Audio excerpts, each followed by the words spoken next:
Medicare because we've already lost our doctors. They've notified us that they will no longer take Medicare patients.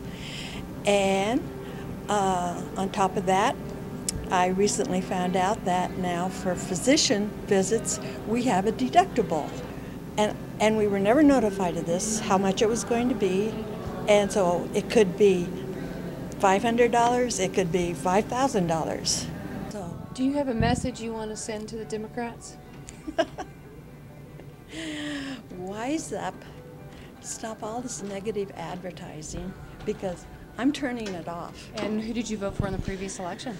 In the previous election, I did vote for Barack Obama. Oh, and tell me your feelings about that now. I think that if I could go back in time and reconsider, I would. I think that it's really easy to get swept up in idealism. If you had anything to share with any of your friends who have voted for Obama in the past election that you would like for them to consider for this election, what would it be? I'd like them to consider that Romney's plan is to institute a 20% income tax cut, and that's going to make a gigantic difference. I don't think that cutting the defense spending is going to make it. It's going to take more than that. And yeah, the middle class is going to get taxed, so the Republicans say, but so the Democrats have also said that the middle class is going to get taxed. Right. It's going to hurt to bring down the debt to broker-dealers and investment advisors, helping them stay in compliance with the rules and regulations of the SEC and FINRA.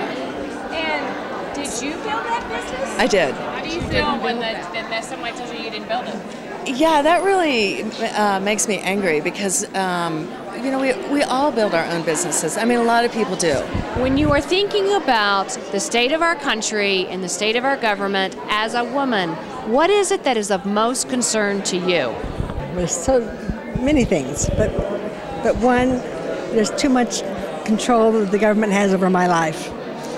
I want the government to step back and go back to the Constitution and give us the rights as the Constitution presented it back in our founding fathers' days.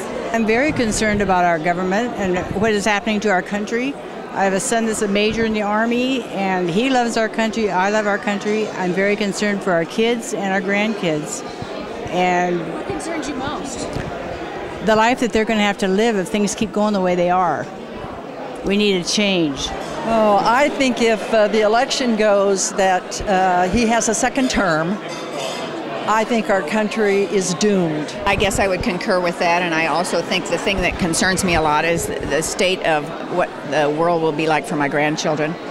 Really frightening, number one, and number two, my health care, because I am 66. What is it that you're most concerned about? The values in the schools. So you are a mother of 5 children. I am. What is your utmost concern with our country and with this election? Well, obviously the number one is if Obama was back in office. Yes? Yes. Why do you want that change?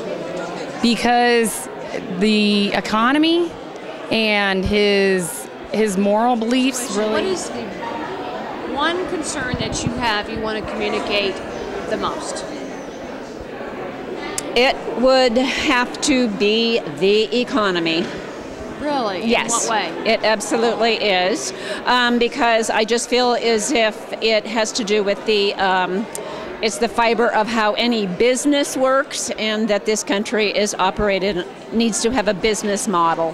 What are your thoughts in terms of under the present Obamacare program, they are not allowed to have a mammogram until 50? I think that's terrible. My girlfriend who has breast cancer right now is maybe 40 and her at least 30s, probably mid-30s, just had a baby and actually found out while she was pregnant with her baby that she had breast cancer. Loans are definitely a concern for us as well. Grad school's expensive, but and to know that we have job security, that we're not wasting all of this money on an education and having to pay back loans without jobs. So abortion versus economics, which is more important?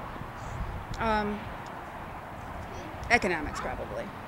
So they talk about all the time that no kid should be left behind. Every kid should have an education, a college education.